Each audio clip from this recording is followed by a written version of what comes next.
Emma, I'm really happy that you want to be on my podcast today. And one of the reasons why I wanted to have you on particularly was because of the way that you talk about breaking the trauma cycle.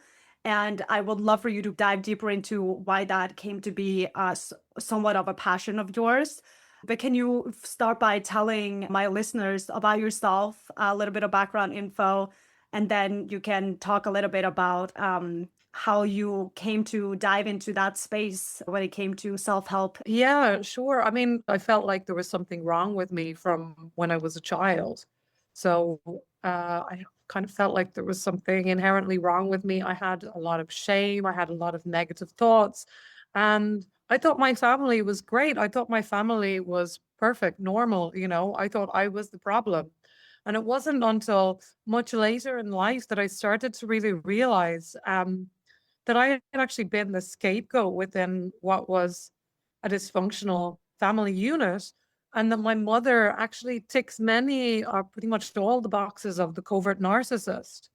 And her mother was a malignant narcissist. And this really, check all the boxes of someone who's been scapegoated. And that includes, very, very, as the scapegoat, you just become the depository for the collective unprocessed shame of the family. It just gets dumped on you and you internalize it. And you start really thinking badly about yourself and you feel like there's something defective with you. And yeah, I ticked all the boxes of the scapegoat. And once I started dismantling and taking apart that, realizing that this is a systemic thing, I started to realizing that, all the healing that I'd been doing, it wasn't effective because none of it really addressed this root level shame that I'd been carrying.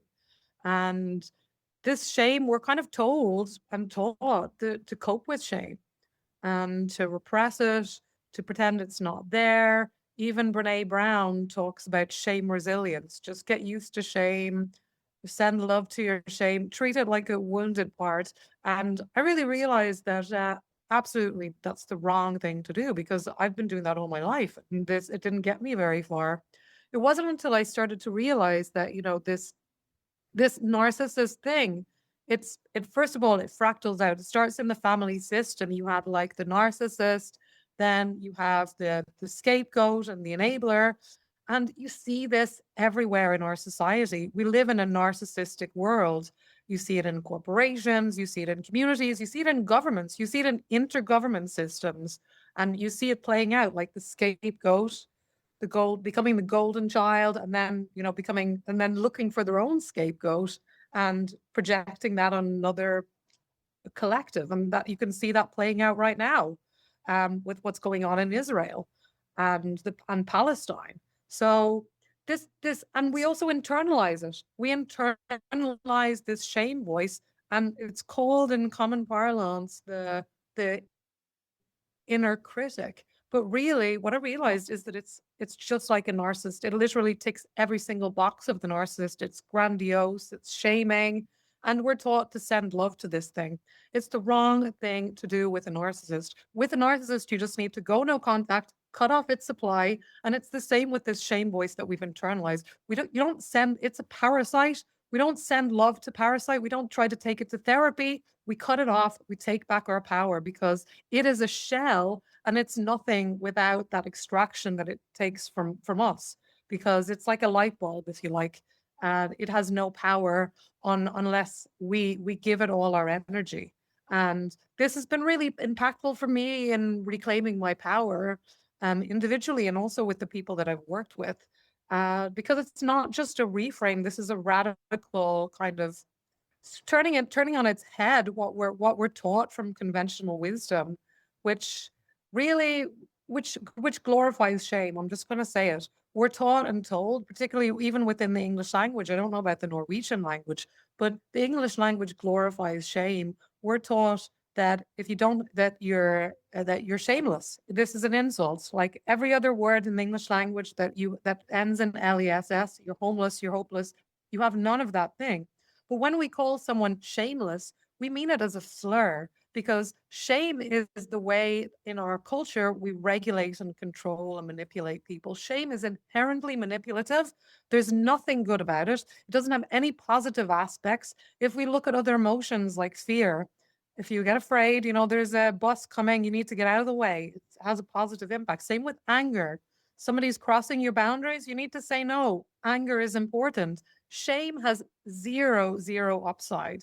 Yet it's sold to us as something that's good to regulate our behavior. And if we don't have enough of it, we're called shameless. And if you have too much, you're shameful, or you have no shame. It's just it's manipulative, and it's the currency on which our whole society runs, and it's extremely toxic. When we take away the shame, when we take our power back from shame, we become unshameable. And we become unmanipulative, because for us to be manipulative, we need to be open to being shamed. And that requires having this inner narcissist voice inside that agrees with that shaming thing in order for us to experience that shame. Mm. I am so intrigued by a lot of the things that you're saying, because I hadn't thought about it in that aspect, that like you have all of these other things that you can compare it to, that has its purpose. Like when you're angry, you need to release that anger in one way or another, and it is helpful, and it's a part of the emotional nervous system that we kind of are allowed to have, but learns how to navigate.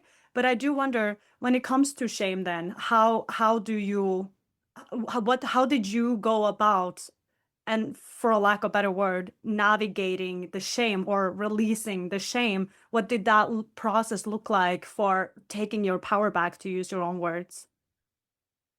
Well, you've got to release the shame, and rather than just sitting with it, and that's a very different thing, because you have healers and therapists and all these people telling people to sit with their shame, and this is a very dangerous thing to tell people, because shame, like I said, it's not like other emotions.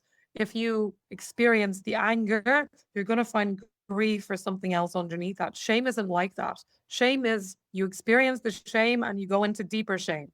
You experience more shame and you feel it, and you go into deeper shame. And then ultimately, where does shame lead you? It leads you to self-annihilation. It leads you to unalive yourself. That's where shame's going. It's shame says, you're useless. You might as well not be here. We'd all be better off without you. It's a deep, dark hole. It's a bottomless pit of shame. So when people, even therapists and healers, tell people to sit down with their shame, it's very, very dangerous, because most of us, we live in a society where we're addicted to shame, and this is actually encouraged, where we shame ourselves, we shame other people. It's a currency with which we're taught to control other people and be controlled. And when we stop shaming ourselves and we stop taking those projections from other people, because shame is always a projection, it's never real. You could just reject that projection. And even when the internalized voice starts telling you, oh my God, you're late, you're stupid, you're ugly, whatever it is, you can tell that thing, no.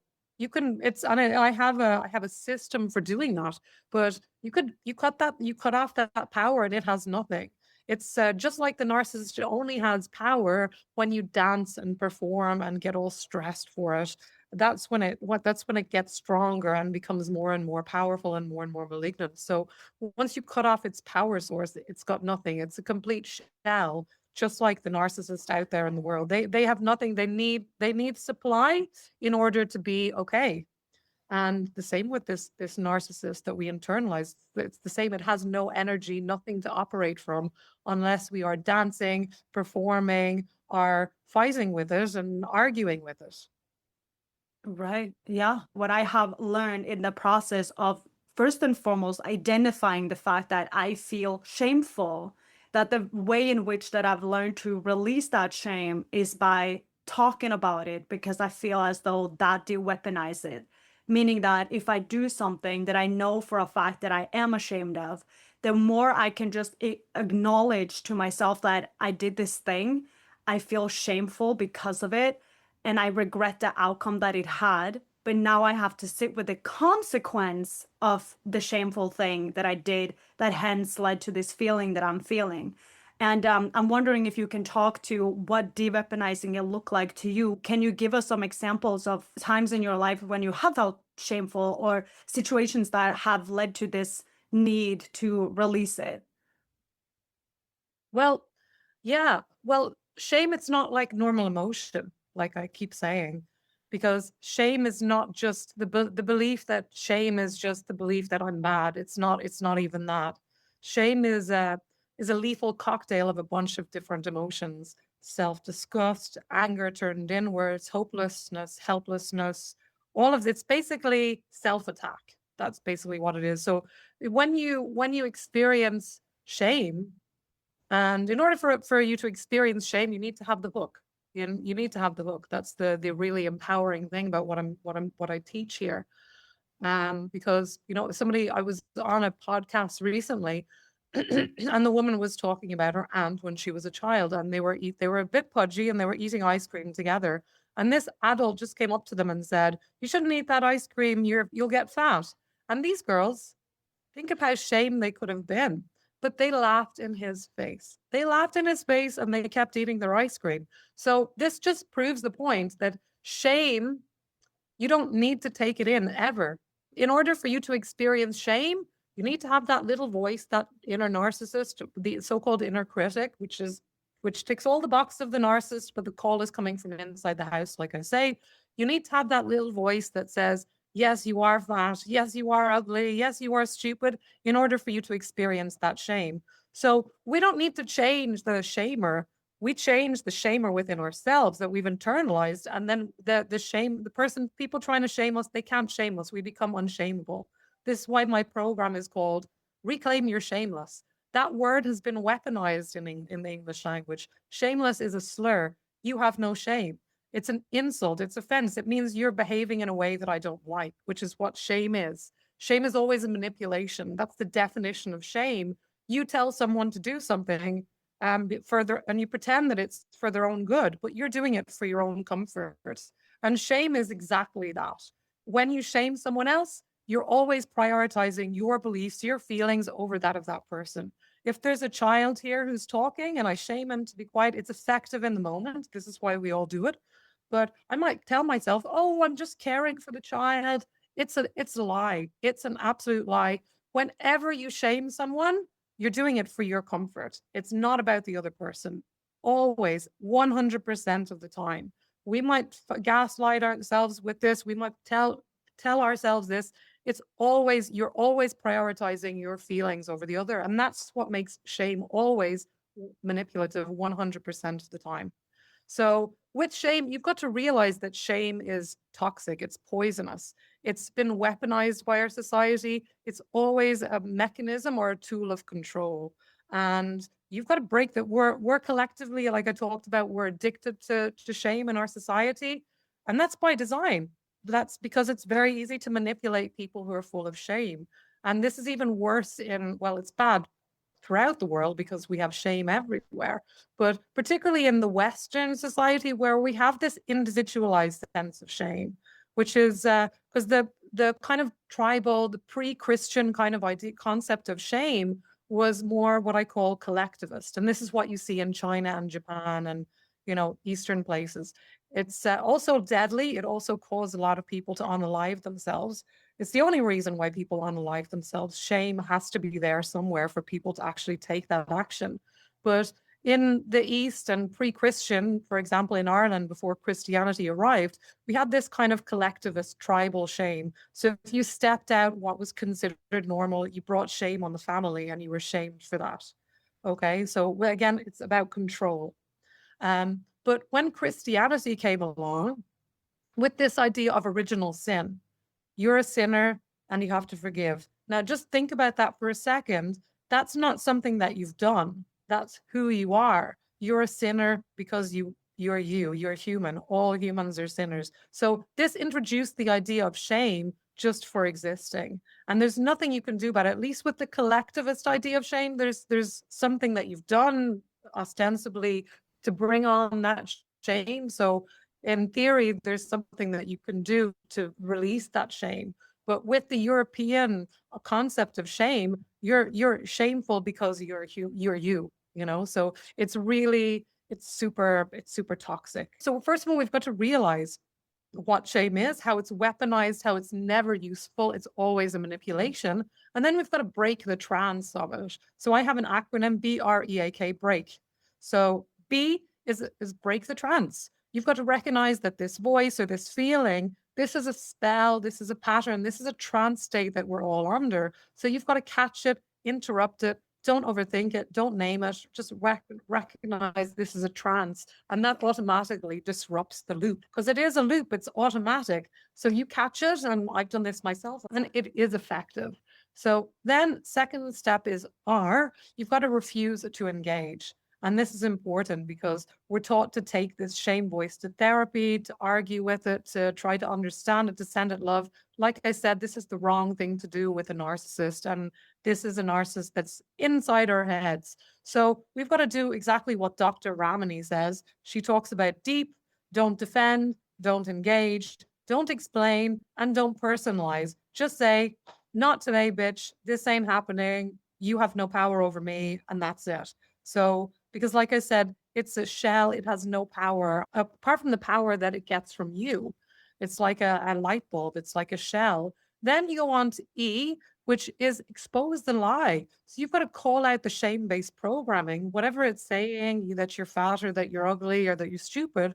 Recognize this is an absolute lie. This is definitely not an empirical truth. This is a manipulation. This is control, and often it's inherited. You breathe that in through the atmosphere. It's inherited. If you were scapegoated in your family, you definitely have a lot of that. So this isn't even yours. It's not your story. And really speaking that out disarms its power and its truth. And then A, you've got to anchor that in your body. So like I talked about, shame, it's like this toxic cocktail of emotions, self-disgust, anger turned inward, self-attack, all depression. Of this is what we call shame. So it hijacks your body like no other emotion. I don't know if you've ever had a shame attack. I certainly have. It's more potent than fear. A fear attack is bad too, but shame is much more, it hijacks your body like full on. So you've got to come back to your body. This is anchor your truth. So feel your breath, plant your feet, say your name and the year, and really remind your nervous system that you're safe and that you're sovereign and that you're here. So that's A. And then finally, K, it's kick it out. You could shake it out, physically stomp it out, say it out loud. This isn't yours. And this is how you release shame in the moment when, shame strikes. And it can strike in very powerful, potent ways, or, it can be more subtle and insidious. So you've got to be, the important thing is to really recognize that shame is never useful. And this is the gaslighting that we've been getting from society for hundreds of years. It's been telling us that we need shame in order to be a good girl or a good boy, in order to be well behaved. But really, this is all about control. This is all about manipulating to do what's good for empire. It's always, and without exception, a tool of empire to control people. So once you recognize that and really internalize that, you see it for what it is. Whenever shame strikes, you're going to recognize it and tell it to F off, because you don't owe this thing anything. And this is the other thing. In therapy, they teach you to speak nice to this thing. Oh, send love to it, take it to therapy. Imagine trying to do that with a narcissist, it's a recipe for disaster. You do not owe this thing anything. It's a parasite. So what do we do with parasites? If there's a parasite in my digestive tract, I don't send love to it and try to find out what it needs. And, oh, the poor little baby. I take my medicine and flush that thing out. It's exactly the same thing we've got to do with shame. Shame is poison, and we've got to stop drinking it and hoping that we'll get better. It doesn't make you better. It makes you worse. It makes you a more toxic human being. And we're taught and gaslit culturally to believe that shame is a good regulator of behavior, and that's a complete lie. Shame may work in the moment, but shame actually shuts down our ability to empathize. And this is what happens with people in cults, when you make criticisms of their belief systems or of something about their cult that they're in, they take it as you're attacking them. It's an attack on them. So this is why then they start attacking. They start going in on themselves. They start getting defensive because they experience shame. So shame is not effective for getting people to change their behavior in the medium to long term. It may work once, but it is ineffective. It's how our prison system works, and we can see how effective that's been. People leave the prison system and go on to commit the crimes again and again. So shaming doesn't work. It works in the moment. It looks like it's effective. It looks impressive. This is why people use it.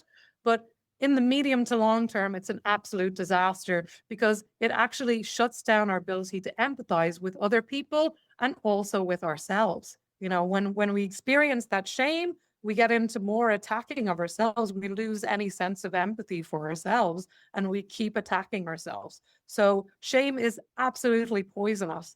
And we've got to realize that in order to start taking back our power with this break system. A lot to unpack here. It's very interesting to listen to you, and I'm very engaged as you're so passionate in everything that you're talking about. I should also probably share that I am a Christian, so I do practice religion, but I'm not offended by anything you say by any means. I am so curious as to where a lot of this is coming from. And I do actually believe that there's a lot of truth to what you're saying.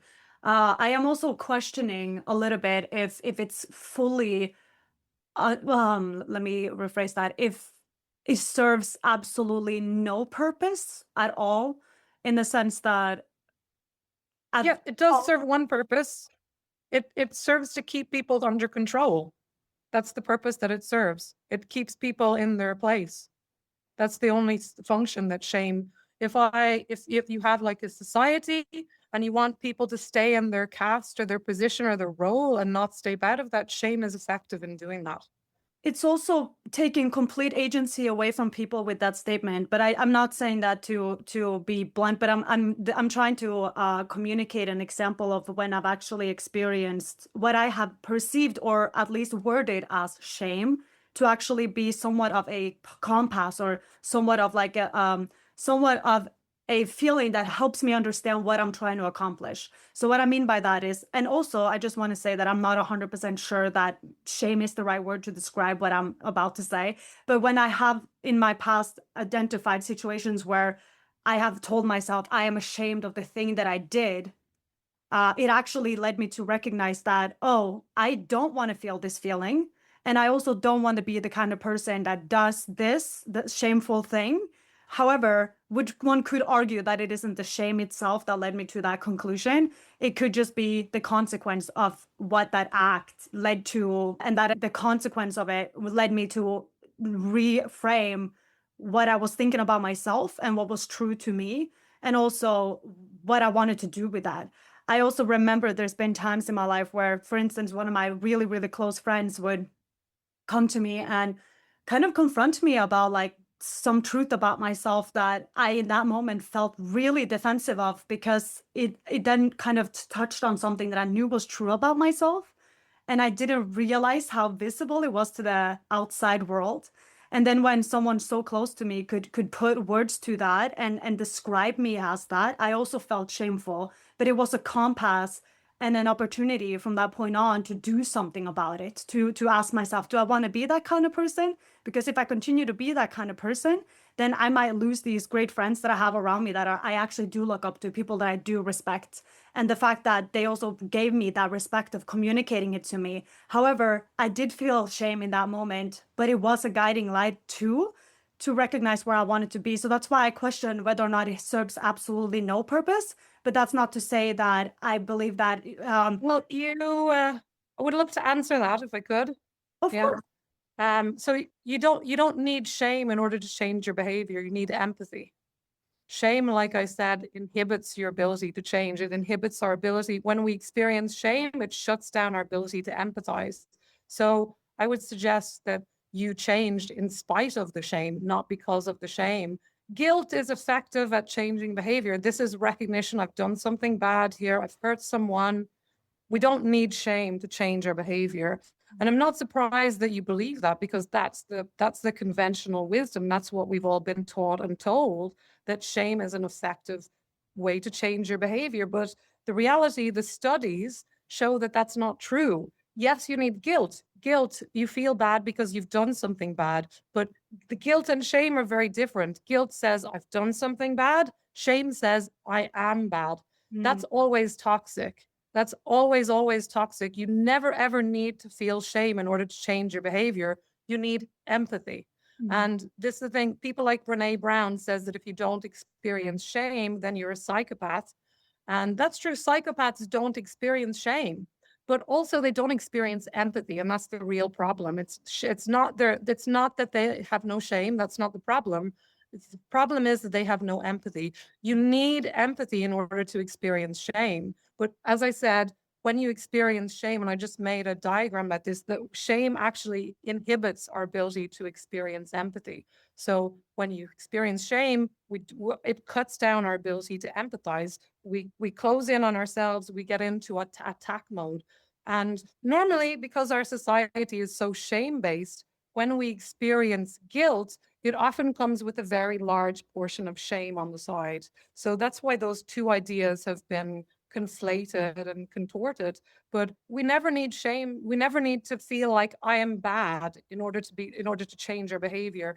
That's what we've been taught, but it's not truth. And there have been studies that have shown that. So actually, shame shuts down our ability for the part of our brain that deals with empathy in our brain. So that's absolutely not true. People may change their behavior because of shame, but that's kind of in spite of the shame, not because of the shame. That's the empathy coming through. That is such a good point. I feel like I'm learning so much right now, but it could also be, like I said, that we've put these words to situations because, like you said, we've had all of these perceptions spoken through generations, and that is also what this podcast is about. It is addressing and exposing these generational traumas, as I refer to them, because it is learned behavior, it's learned thought processes, it's learned ways of communicating, because at the end of the day, we're all a result of everything we've ever been exposed to, and that is going to look different to absolutely everyone. So I do really appreciate your point on that, and I think I resonate with that explanation that yes, it probably was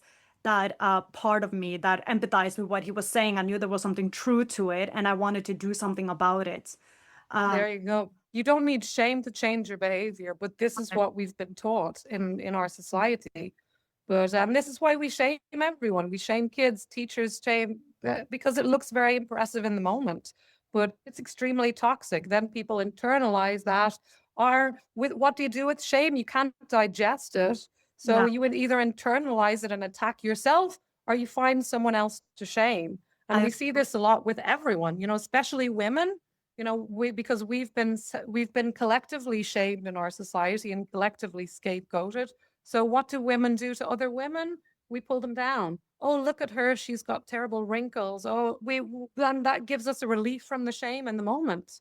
But we are shaming each other. And it's shame is always a projection. It's never real. That is such a good point. I agree with that. I do agree with that. What I do want to address, though, because there's kind of a common theme a little bit, and I also know you talk about this on your website. You say address that inner narc, or you're talking about that inner narc, which is a narcissist, right? So you brought up the narcissist a couple of times. Was it that your mom that was a narcissist? You said introductory. Yeah, my mom is a covert narcissist. She has pretty much all the traits of it. So, like I said, as a child, I didn't realize. Sorry? Excuse me, can you clarify what a covert narcissist is and how you discovered this in your mom and how this became such a pivotal moment in your life? Well, there are like much more obvious types of narcissists, like your Donald Trumps. They're very obviously grandiose, shaming. They have all these fantasies, delusions of grandeur. They feel so special, and they require admiration, and they are very entitled and exploitative of other people, and they have zero empathy.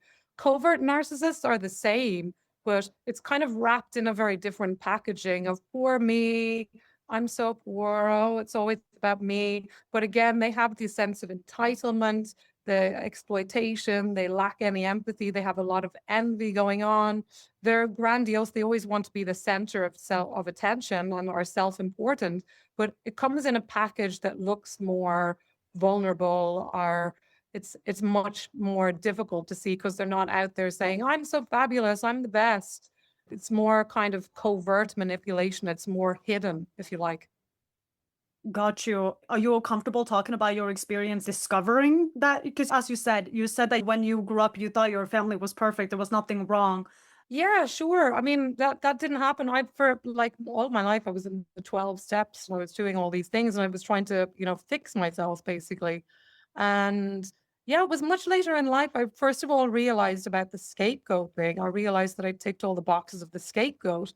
And then, it was, I don't know, I met someone who, uh, who I identified as a covert narcissist, and, she was a mother as well. And I knew my mother could be quite manipulative, and that was an echo from that. And then, it dawned on me that, my mother also ticks all those boxes of the covert narcissist. And I had been the scapegoat of this system. So it explained everything once I started really becoming fully aware of that. But it is very difficult. It's definitely not an easy road to go down. But I think the thing that has helped a little bit is recognizing how systemic this is. This isn't personal, and we live in a narcissistic world. Narcissism is everywhere, and this is why narcissism. It's not just that people are more diagnosable as narcissists. We live in a culture that encourages narcissism and that worships narcissists. So not surprising, they're more being created and, formed through our cultural narcissism, worship of narcissism. We worship like the God that many people worship is quite narcissistic. And talking about Christianity, I was Christian too, but Jesus didn't teach shame. Shame came later. Shame came with the church, and that's, like I said, it's all about control. It's not about what Jesus was teaching. Jesus didn't shame people ever, but the Christianity is very shaming. I'm from Ireland. Well, I know about this. Ireland is a very, very shaming culture. It's kind of integral part of the culture, and a lot of that comes from Catholicism.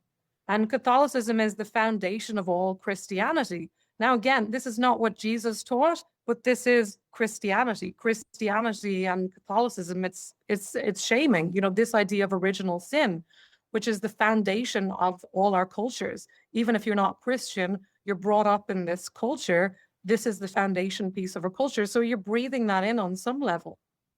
You're definitely hitting the nail on the head on some of the things that I have felt really strongly. And I'm really happy that you brought out that aspect of it too, because I have not been Christian my whole life, and I have also not practiced it until very recently. And for me, it's been very within my four walls of my room where I've had conversations with God and I've been learning about Jesus and kind of internalizing what the word is saying. But I've struggled so much by finding my place in church because of everything you just said, because of all that shame, because I do have so much in my past that is so anti-Christian, according to what you're saying, this perceived notion of what it's like to be a Christian and all the things that are right and wrong, etc.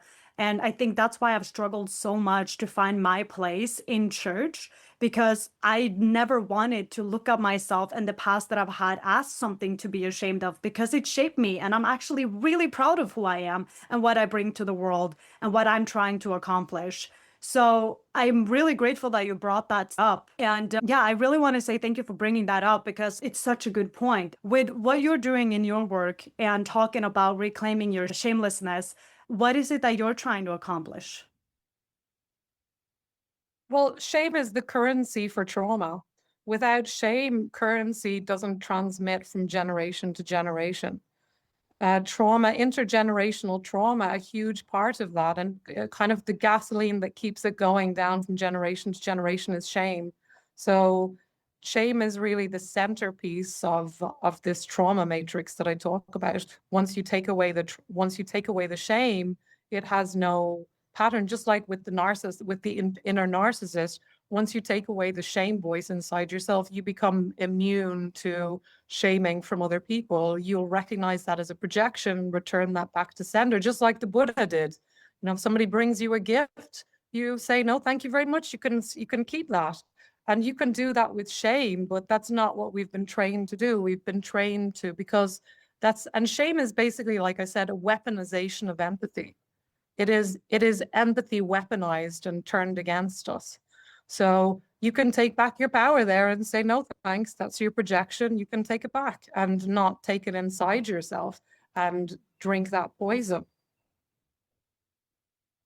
Right.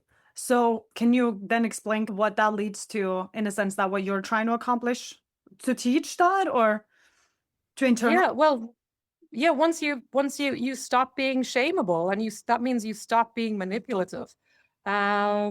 Narcissists can't control you if you have no shame. They use shame, and narcissism again is fueled by shame. Narcissists have all this repressed shame. This is why Donald Trump gets angry when people criticize him. If he really had full confidence in himself, he wouldn't care. But he gets offensive and goes on the attack. That's because narcissism is driven by repressed shame that's not acknowledged. Now, psychopaths, they're lacking empathy, but they require shame for their victims. The victims need to be shameable. So once you dismantle the shame piece, you cannot be manipulated by anyone. Psychopath, narcissist, society, you become unmanipulative. You really reclaim your power. And that's not to say you don't have empathy, because you can have empathy without shame, but you can't have shame. When the more shame you have, the less empathy you have. But the more empathy you have, you can become unshameable and become unmanipulative, and to really take back your power and show up as a different person, as a more empowered person. This is the only way to true self-empowerment. Most people talking about shame had to get more comfortable with shame rather than to kick it out.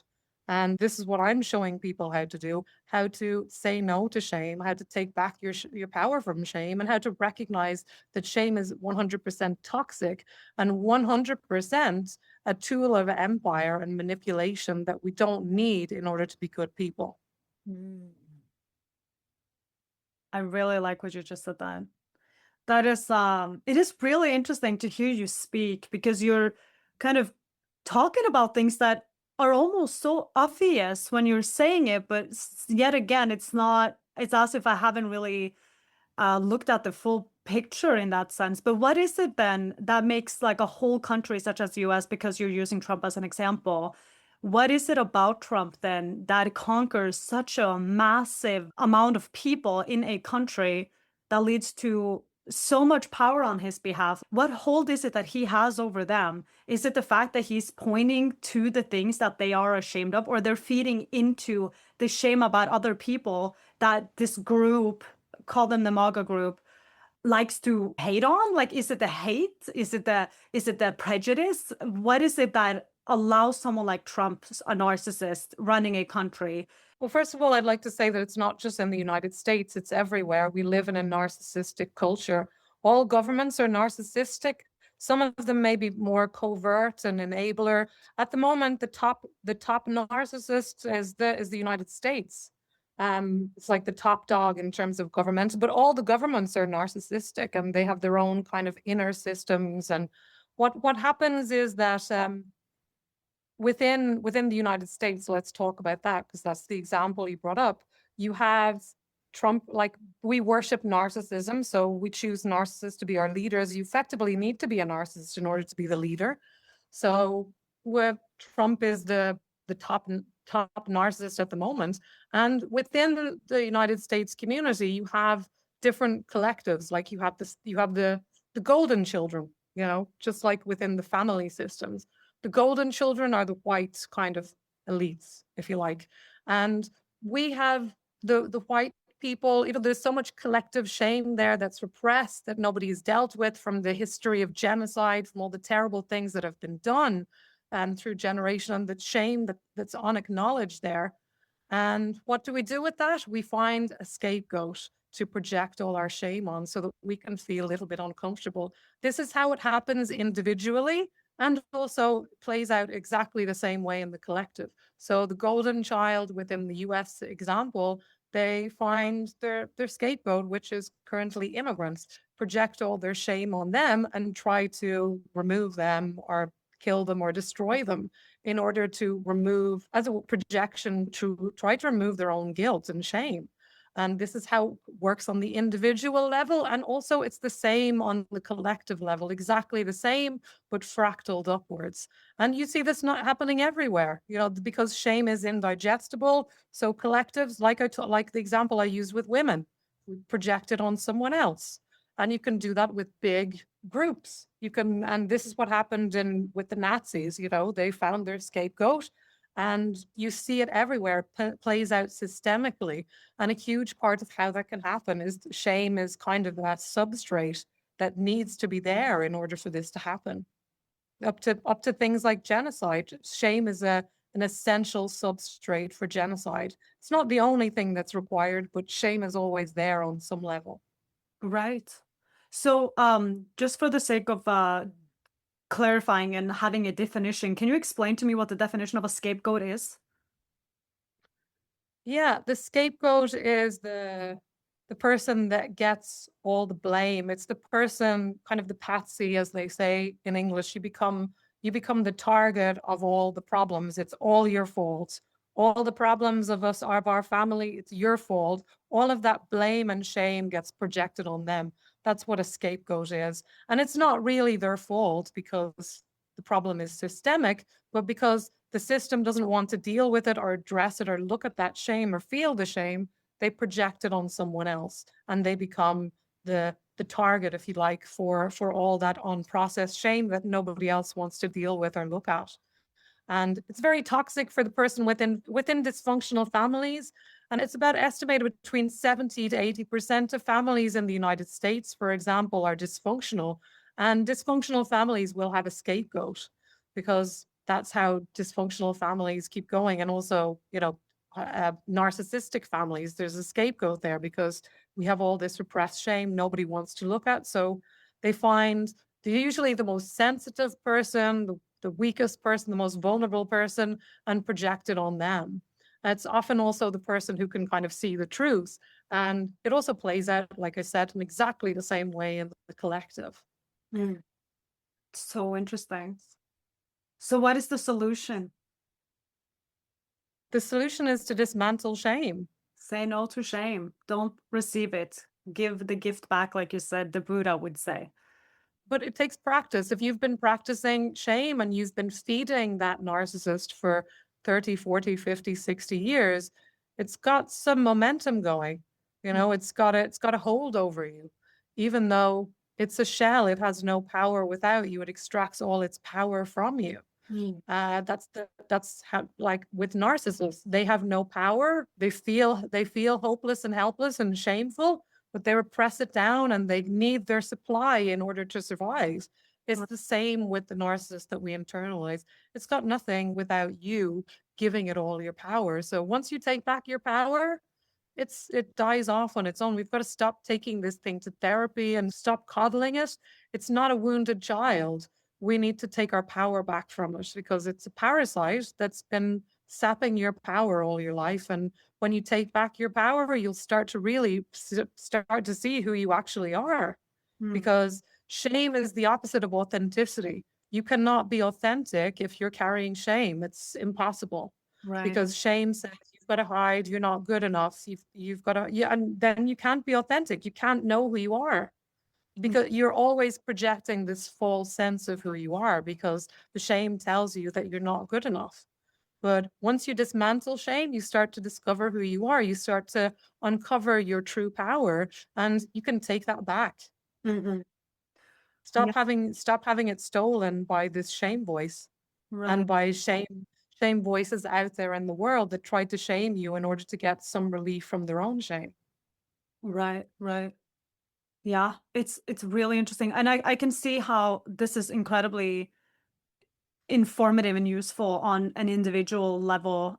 I wonder, what does that look like if you are an immigrant in the US or another minority that is probably also a scapegoat in US now, such as LGBTQ? Like, what does a group movement do to take back their power? Or does it even then go back to the individual? It needs to start with the individual. Mm-hmm. Because like I said, once you take back your power, you become unshameable. You need that hook in order to be shamed by someone else. Right. That hook lives inside you. once you remove the hook, you'll be like the girls with the ice cream and laugh in their face. You Yeah. won't feel offended. Offense is shame. You experience shame and you go on the attack because you experience shame. That's what offense is. Yeah. So you could see how that shame is fueling all this kind of tribalism, this attack. Mm. It's all fueled by shame.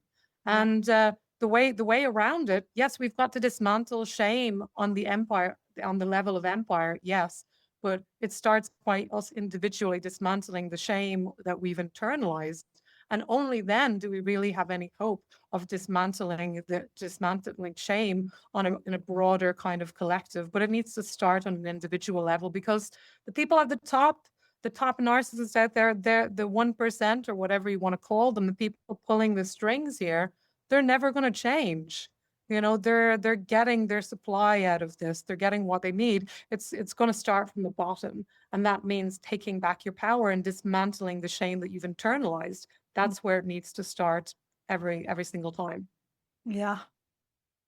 That's incredibly valuable. Everything that you've shared today has been valuable to me, and it's definitely helped me to look at things from a different view, because I think that maybe the way that I've looked at shame has been wrong as per definition. And I agree with what you're saying. All the way down to conclusion, I do believe that it does have to start with the self. And I think that's what people sometimes find the absolute most challenging, is to have to internalize that process instead of looking at someone else to pass that blame on to, which is what I like to refer to as victimhood. It's when you stay in that place instead of using it as fuel to become a victor at the end of the day. Is there anything else that we haven't talked about yet that you would love to share with my listeners today? Yeah, shame. In order to be a victim, you need shame. So when you dismantle the shame, you don't victimize yourself in the same way. Shame is, I have a graphic that I created, you know, with shame at the center. And then all the other shaming devices like scarcity, the foot soldiers of shame, they kind of play off shame. But shame is really at the center. And once you dismantle that and stop shaming yourself and stop receiving shame, recognizing shame for what it is, you you really take back a lot of your power. There's more work to be done because, you know, scarcity is its own kind of thing that we've internalized. And it's kind of like the foot soldier for shame, because shame says you're not good enough. And scarcity says that you don't have enough. So it kind of it enforces that shame. So dismantling shame is a big job. And, you know, we've been practicing shame, and it's been reinforced, particularly in our society, from every angle for hundreds and hundreds of years. So this isn't an overnight process. I mean, I have a program where I help people reclaim their shameless, and it really helps to be in the community of people where you're doing that, because shame is the root cause of perfectionism, procrastination, self-doubt, imposter syndrome, all of these things that are treated like they're the problem. Without shame, they don't exist. Mm. Shame is the root cause. And, you know, if you're just trying to address the symptom rather than the underlying problem, you're just playing whack-a-mole with something that's just going to pop back again somewhere else. You know, shame is the root of so much bad in our society. It really drives so much of evil. I mean, I don't really believe it like evil, so much of the disconnections, so much of the terrible things that happen. Shame is there. Shame has nothing good about it. Shame is the opposite of what Jesus was teaching. It's Mm. the opposite of unity. It's I was talking on one podcast, and one of the hosts said it's like Satan.